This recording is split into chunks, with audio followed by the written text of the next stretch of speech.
Hi everyone! Right, if you're watching this video, you are probably considering taking geography as one of your A-level option choices here at FRAM. So in this video I'm going to briefly outline the different topics that we study as part of our course, how you'll be assessed, and also, probably more importantly, why A-level geography would be really beneficial to you in the future. So at FRAM there are 3 geography teachers that teach on the A-level course. There is myself, my name is Miss Sweet, there is Mr Knights, and there is Mrs Laidlaw, who is the head of geography. All 3 of us teach different parts of the course.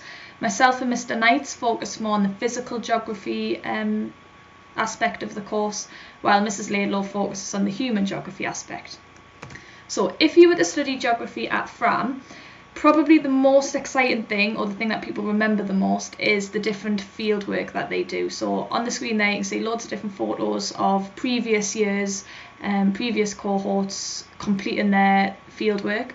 So you do parts of human geography field work and physical geography field work, and then you also do a little bit of your own independent investigation. So that's something of your choice, which people generally obviously are interested in.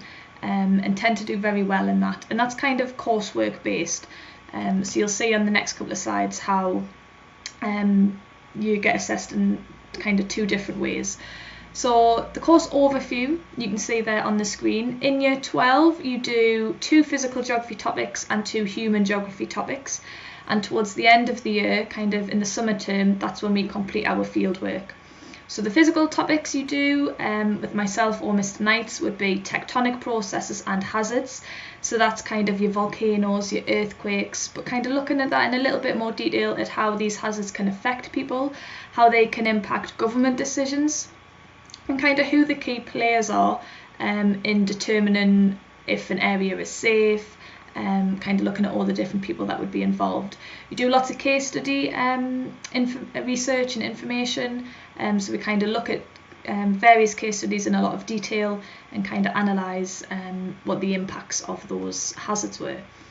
Following that, we do some work on coastal landscapes and change. So if you've studied coasts at GCSE, it's very similar, but obviously in a lot more depth and detail. So that's quite nice because you already have a lot of that knowledge. You're just looking at it in obviously a lot more detail. And again, likewise with tectonics, you do case study knowledge. We have a little look at where coastal recession is occurring in the UK. We have a little look at how that could impact flooding as well. So loads of different kind of aspects of physical geography there. The fieldwork is generally coast based, so we kind of go along the coast and do some work there. And then topics of your human geography, you look at globalisation, so kind of how the world is becoming interconnected, again looking at government policies and how different people are impacted.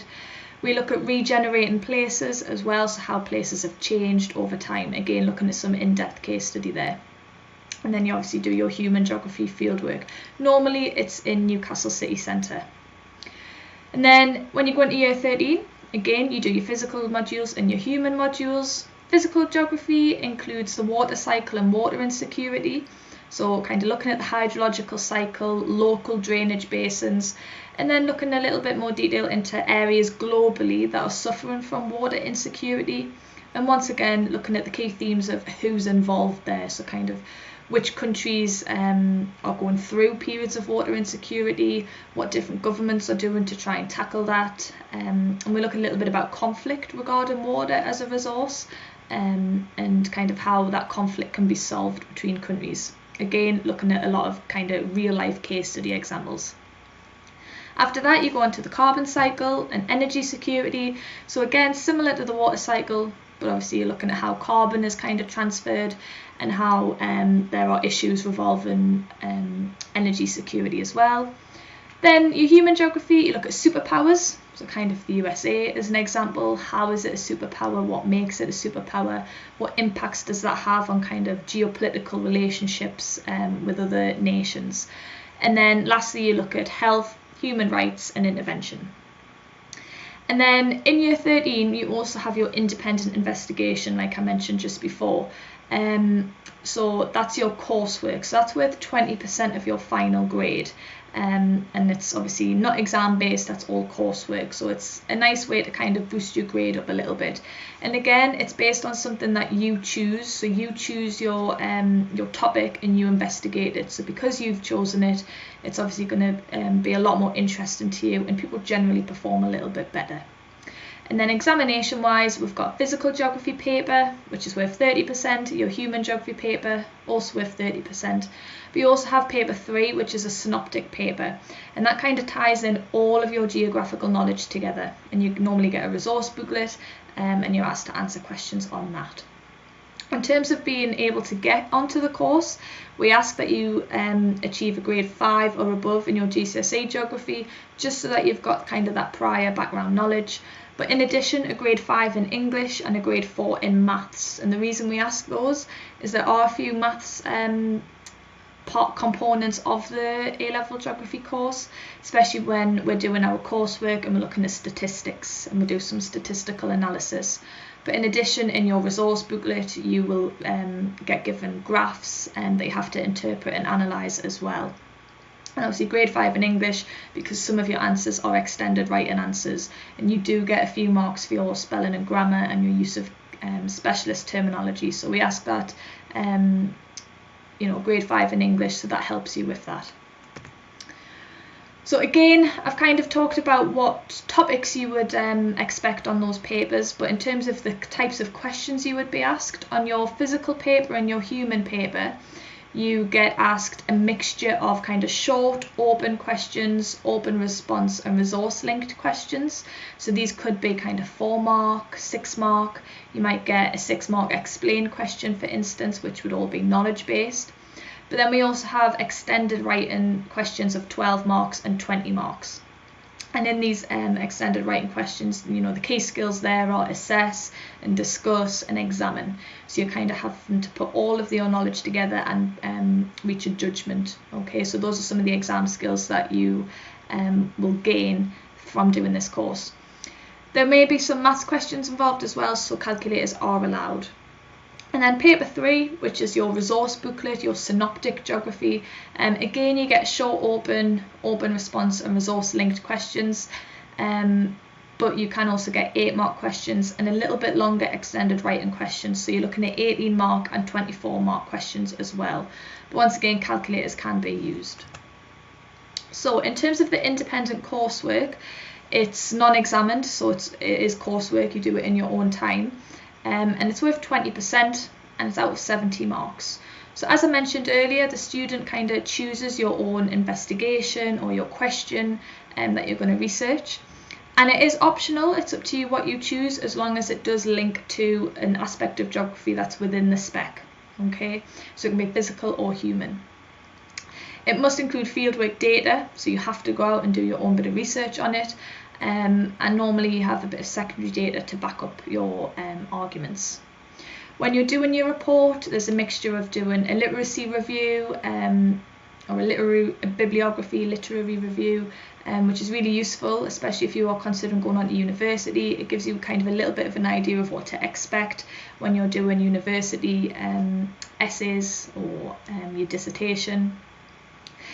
In addition, you also have your methodology, so you have to talk about how you accessed your data, what you did to get that, and then you obviously analyse and assess your data, so you kind of make a judgment on how well your coursework was completed.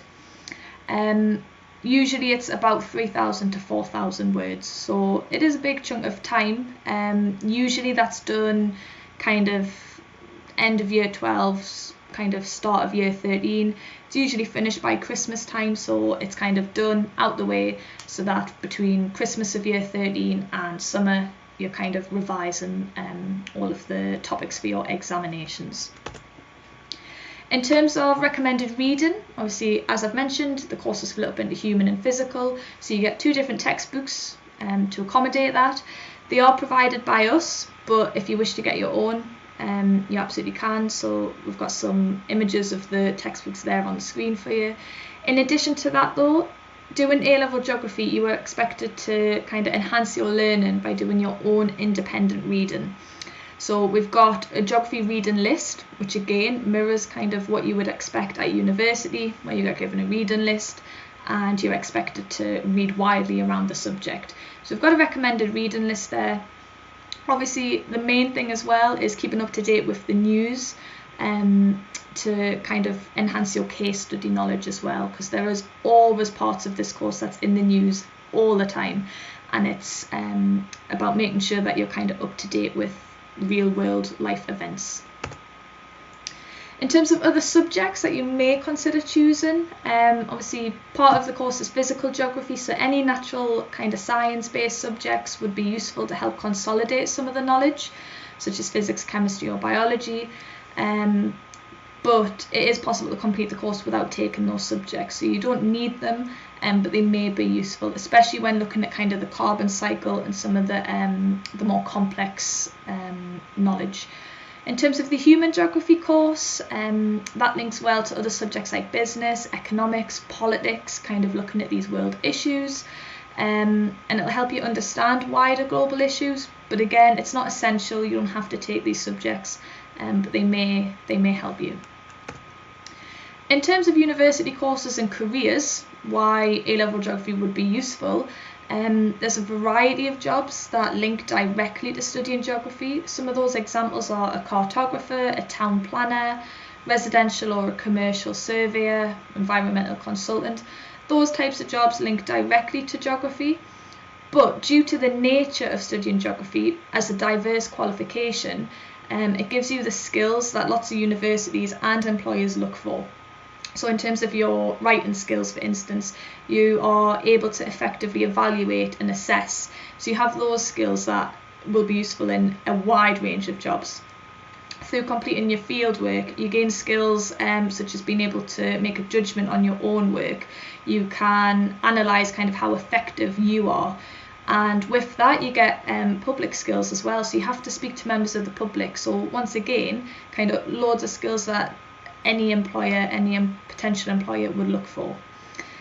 In addition to that, you do kind of do a lot of teamwork in geography. A lot of our lessons generally tend to be discussion based and kind of thinking of different opinions, different viewpoints, which again is a skill that universities look for, being able to get on well with others and work with others effectively. But meanwhile also being able to independently complete your own wider reading and independently complete your independent investigation. I've got a list there of other potential employers that kind of actively look for geography as an A-level. So we've got the armed forces, various charities, the civil service, we've got environmental consultancies, going down to the local government, Ministry of Defence, police service, any private companies, utility companies. So there's a wide range of potential employers that would kind of look for geography as an A-level due to the many skills that you get from studying it. So that's it from me. It's been a whistle-stop tour of geography at A-level, so I hope it's helped you a little bit, and hopefully we look forward to seeing you in September. See you later.